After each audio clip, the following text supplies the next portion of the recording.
মুসলিম বিবাহ ও বিবাহ বিচ্ছেদ আইন বহাল রাখার দাবি জানালেন হিজিম দরবার শরীফের পীর মৌলানা সৈয়দ হিফজুর রহমান মিশকাত।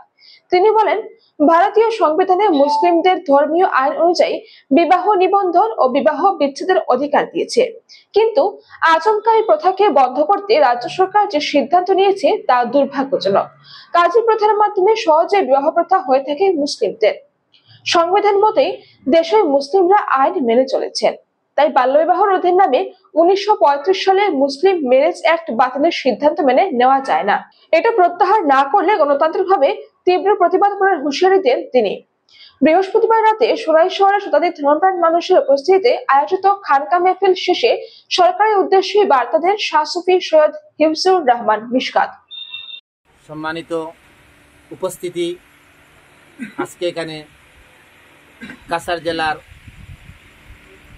সোনাই শহরের মধ্যস্থিত জায়গায় শতাধিক মানুষের উপস্থিতিতে আমরা ভারতবর্ষের সার্বভৌমত্বকে সম্মান করি এবং রক্ষা করতে জীবন মরণ চেষ্টা চালিয়ে যাব। ভারতবর্ষের সম্মান অবশ্যই, সংবিধানের সম্মান রক্ষা করা আমাদের জন্য অনিবার্য।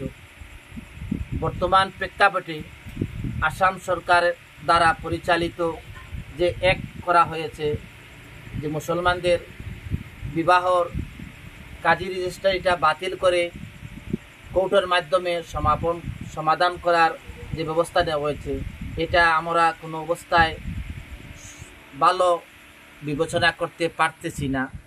তাই মাননীয় মুখ্যমন্ত্রীর কাছে এবং বর্তমান রুলিং সরকারের কাছে অনুরোধ রাখব, যেহেতু ভারতবর্ষ গণতান্ত্রিক রাষ্ট্র, আমাদের মুসলমান সমাজের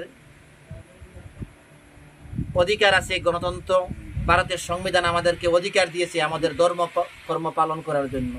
তাই আপনাদের কাছে অনুরোধ, আপনারা আমাদের ধর্মের উপর হস্তক্ষেপ করবেন না এবং ধর্মের বিধিনিষেধের মধ্যে আপনারা কোনো হস্তক্ষেপ না করে আগে যেভাবে চিরাচরিত 70-80 বছর ধরে যে সিস্টেমে চলে আসছে, আপনারা পুনর্বিবেচনা করে সেই কাজটা করে দিন। নতুবা আমরা সাংবিধানিক নিয়ম অনুযায়ী, গণতান্ত্রিক নিয়ম মেনে আমরা প্রতিবাদের জোয়ার তুলতে বাধ্য হয়ে যাব।